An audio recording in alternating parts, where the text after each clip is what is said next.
Hello and welcome. You're watching India Today Global with me, Geeta Mohan. Let's begin with our top news as Prime Minister Narendra Modi leaves for a two-day and a two-country visit to Japan and China. He will begin his visit in Japan. That's a two-day visit between August 29th and August 30th. There are three broad elements of the visit in Japan: security, economy, science and technology, innovation, and people-to-people exchange. The two sides are expected to upgrade the 2008 Joint Declaration on Security Cooperation, launch an economic security initiative on semiconductors, artificial intelligence, and critical minerals, and increase investments target to 7 to 10 trillion yen. Prime Minister Modi and his Japanese counterpart, Prime Minister Shigeru Ishiba, will take part in the 15th India-Japan Annual Summit and are also expected to travel to Sendai, a city known for its semiconductor prowess, in a bullet train. While this will begin Modi's 8th visit to Japan, it is his first summit with Prime Minister Ishiba. Ahead of his departure, in a statement, Prime Minister Modi said, "During my visit to Japan, we would focus on shaping the next phase in our special strategic and global partnership, which has made steady and significant progress over the past 11 years. And then he continues to talk about his visit to Japan, where he says, "From Japan, I will travel to China to attend the Shanghai Cooperation Organization Summit." And then again, he confirms his meetings, bilateral meetings with President Xi Jinping of China and President Vladimir Putin of Russia. These are the important aspects of the relationship that will be talked about. He is going to focus on peace, sustainable development, and regional and world peace at a time when tariffs are hitting all the countries and impacting all the countries. So an important visit there. And to discuss this and more, I'm being joined by Daniel Block. He's a senior editor with Foreign Affairs magazine. Daniel, thank you so much for joining us here on the network. Let's begin with the business itself. It's quite crucial that India engages Japan and China. It is an important ally of India, but also at this juncture, he's also going to talk to China. This comes when India faces a very tough time with the United States of America. I think that's right. And I think that's exactly what the Indian government is thinking. For a while, India and the United States had been drawing closer, in part because they shared a competitor in China. And they had different reasons to compete with China. Some were the same, but they had kind of this shared, if not enemy, this shared country that they wanted to constrain. And now that's kind of been thrown into flux by the trade war. And China and India remain enormous trading partners. They have been even throughout the various tensions that India and China have had. So I'm not surprised at all to see the Indian government looking to shore up and improve relations with Beijing. Right. Daniel, in terms of the White House itself, we're looking at a lot of mixed signals coming from the White House. On the one hand, the advisor comes out and says that there is going to be, that India is going to pay a heavy price, that if Modi does not budge, neither will Trump, another advisor saying, and then Besant coming out and saying that there could be some common ground. What's really happening over here? Well, as always, with Donald Trump, it's pretty hard to say. And I think there are probably multiple voices within the administration. I mean, Navarro and Besant being two examples of this, who are pushing or pulling Trump in various directions. You certainly have some people like the Treasury Secretary who are a little bit more technocratic in mind, and I do think want to see a resolution to this trade war. But then you have kind of the trade hawks like Navarro who want to see it continue, perhaps even scale up. They don't want Trump to take his foot off the gas. They want high tariffs. They view high tariffs as an end in and of itself and not just a means to an end. And we've seen Trump kind of flip-flop back and forth between these two competing impetuses throughout the administration. And where it's going to end up, I don't quite know. I do think it's notable that he's been particularly harsh on India. And the question as to why that is difficult to answer. There's a few different plausible explanations that we can get into if you'd like, but I'll leave it there for now. All right. Daniel Block, thank you so much for joining us and explaining this. We'll come back to you maybe later on what is it that Peter Navarro is really doing. But US is indeed rattled with India's response to Trump's sanctions, and White House trade advisor has made that quite evident. Peter Navarro ramped up his criticism of India's Russian oil imports, accusing New Delhi of financing Russia's war in Ukraine and dubbing the conflict Modi's war.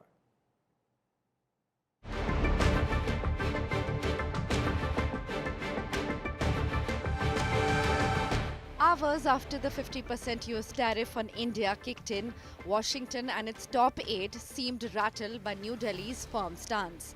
In a bizarre and shocking remark, White House trade advisor Peter Navarro went as far as to call the Russia-Ukraine conflict Modi's war.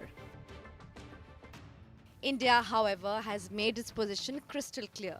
New Delhi has repeatedly stated that its energy purchases from Russia are guided solely by national interest. India has also underscored that it will not bow to external pressure and will continue to pursue an independent foreign policy. Hey, Peter Navarro here. Navarro's attack, however, is not new. He has consistently displayed an anti-India bias. From calling India the Kremlin's laundromat to labeling it the Maharaja of tariffs, the Trump aide has made a record of provocative remarks targeting New Delhi.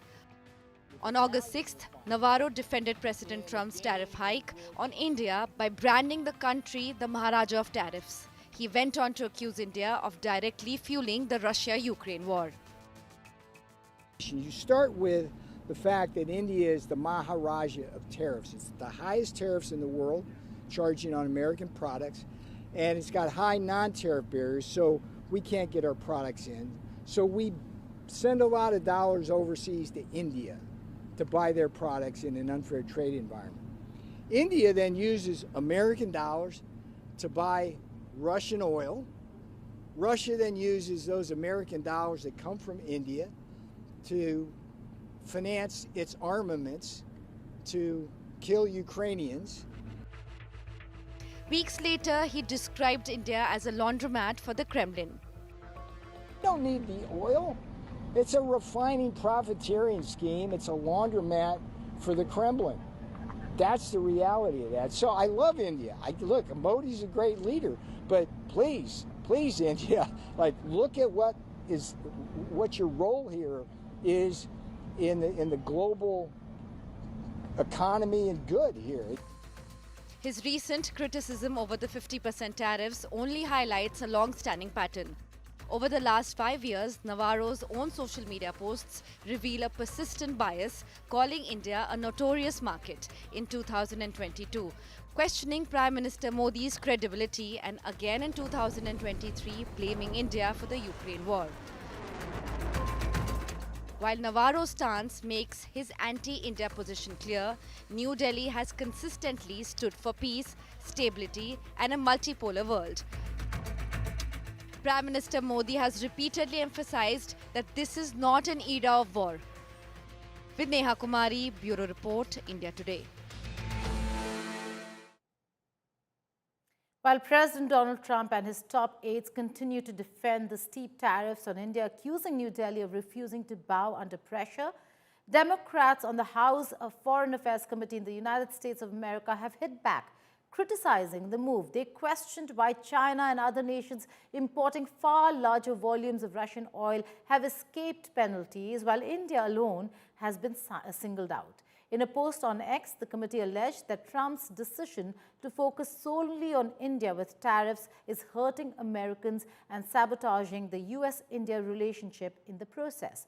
The committee questioned administration's intent, remarking it's almost like it's not about Ukraine at all.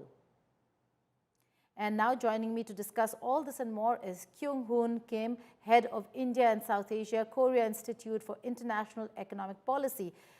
Thank you so much for joining us over here. Let's talk about Trump tariffs and how they've gone beyond economic warfare. What should India's response be to this? So I believe India should try to continue negotiations with the United States, but at the same time, prepare for the reality it already faces. There are two clear priorities. First, economic reform. If access to global markets becomes more difficult for companies in India, then the cost of doing business and reaching India's own domestic market must offset that loss. This makes reforms to improve the business environment more urgent than ever, and the government now has both the incentive and the political backing to push ahead. Second, market diversification. India has already made progress by signing trade agreements with the UAE, Australia, and the United Kingdom. The next step should include accelerating talks with the European Union, a huge market, and deepening engagement with fast-growing economies in the global south. Together, reform and market diversification can reduce India's vulnerability to tariffs. Right. Kyung-hoon, how do you see Prime Minister Modi's Japan and China visit?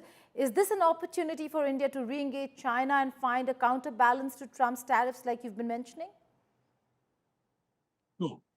Although these trips were scheduled before the US tariffs, the timing is highly significant. India and Japan already share a close strategic and economic partnership, and Japan views India as a key partner in the Indo-Pacific. The 15th India-Japan Summit and the Business Leaders Forum are expected to deliver headline-making announcements on investment, development partnerships, and major business collaborations. And following this, Prime Minister Modi will attend the Shanghai Cooperation Organization Heads of State meeting in China. The visit could open up new economic opportunities. During China's Foreign Minister Wang Yi's recent trip to India, issues such as direct flight connectivity, reopening border trade, and facilitating investment were discussed. If concrete steps are taken in this direction, these measures would help India diversify its export market at a critical moment. You're saying that they're going to make headlines, but can Modi and Xi Jinping look past the border tensions here? And border issues are extremely sensitive for both India and China, and negotiations will remain slow, as we've seen since the Gawan Valley clash. That said, the border issue is likely to be handled separately from economic engagement. While progress on the boundary question will remain cautious and incremental, economic dialogue can move forward in parallel, especially amid an unstable global trade environment. Point you're making there, Kyung-hoon Kim. Thank you so much for joining us here on the network and sharing perspective on how important this visit of Prime Minister Modi to Japan and China really is.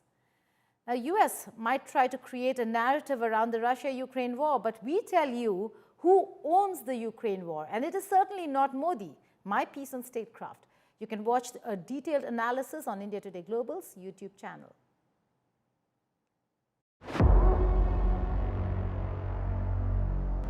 The Russia-Ukraine war is not Modi's war. But Washington now spins a new tale.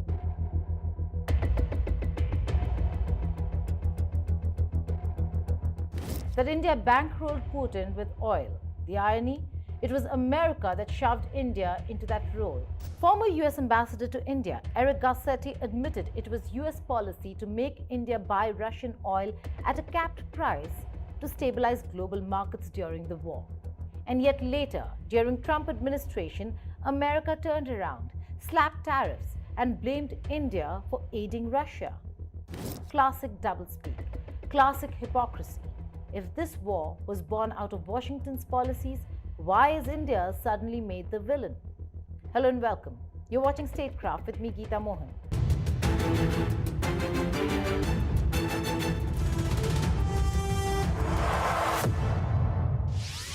Let's start with Eric Garcetti. The former US ambassador didn't whisper it, he said it openly. The United States of America wanted somebody to buy Russian oil. Why?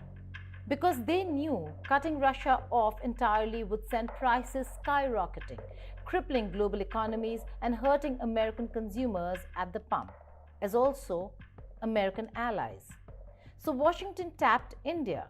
They said, buy Russian oil, but do it under a price cap. Keep the oil flowing, but keep Russia's profits limited. But once the crisis stabilized and the political winds shifted, America changed its story. Governments changed in the United States of America from Biden to Trump, and suddenly the same purchases that had been helpful were labeled harmful. Suddenly, India wasn't stabilizing the market, it was funding Putin's war. And what followed was Washington's favorite weapon, tariffs. Trump's administration hit India with punitive 50% tariffs on Indian goods. Think about that. The same America that begged India to buy oil was now punishing India for it. The hypocrisy isn't subtle, it's glaring. Washington got what it wanted, then turned India into a scapegoat to cover its own messy role in the war. India didn't push NATO into Ukraine's backyard. India didn't overthrow Yanukovych. India didn't ship weapons across the border. If NATO's promise was the spark and Washington's arms were the fuel, then the fire was already burning long before India bought a single barrel of oil from Russia. Donald Trump loves drama, and in 2025, India became his favorite punching bag. His trade advisor Peter Navarro has been particularly vicious. Navarro claimed India was getting in bed with authoritarians. He labeled discounted Russian oil as Modi's war. He accused Delhi of prolonging the conflict. And of course, he sneered at Indian tariffs because in Washington's world, protecting American workers is patriotic. But when India protects its own economy, it's arrogance. Washington turned Ukraine into a testing ground for its weapons industry. Billions in arms, billions in sanctions, billions in aid. That was more about prolonging the war than ending it. Then Trump arrived, and suddenly America started talking peace. Trump convened summits with Putin. He pushed for a Zelensky-Putin meeting. He floated US security guarantees if a deal could be reached. He moved away from weapons first to dialogue first. Sound familiar? It should, because it's exactly what Modi had been saying for years. Trump wasn't inventing peace diplomacy. He was borrowing a chapter straight out of India's playbook. So ask yourself, who looked like the responsible statesman here? The country shipping missiles by the truckload or the country urging diplomacy from day one? Let's be blunt. Who brought this war? Did Modi wake up one day and say, let's destabilize Europe? No. This war was born in Washington's corridors and NATO's boardrooms. America poked the bear, ignored the warnings, and then acted surprised when the bear lashed out. Trump himself knows it. He himself has said it. That's why he isn't flooding Ukraine with weapons like Biden did. That's why he's sitting at the table with Putin. That's why he's borrowing India's diplomatic lines. So let's stop the theater. This is not India's war. It's not Modi's war, certainly. It is America's war, conceived, escalated, and now dragged out for political convenience. Let's stop pretending. The Ukraine conflict was never India's war. India didn't spark NATO's promises, didn't arm Ukraine, didn't annex Crimea, didn't sanction Russia into a corner. America did all of that. And then, to cover its contradictions, it turned India into the fall guy. The truth is simple. Washington's war became the world's burden, but India refused to be dragged in. It stood firm, pursued peace, and defended its own people. So the next time America points a finger at India, the answer is clear. Don't blame Delhi for a war born in Washington. This was never India's war. It was always America's. Kyiv was bombarded overnight by Russia's second biggest aerial attack since its full-scale invasion of Ukraine, with at least 18 people killed, including 4 children. Buildings belonging to the European Union and British Council were damaged in the strikes, causing both the EU and the United Kingdom to summon the top Russian diplomats in their capitals. Here's a report.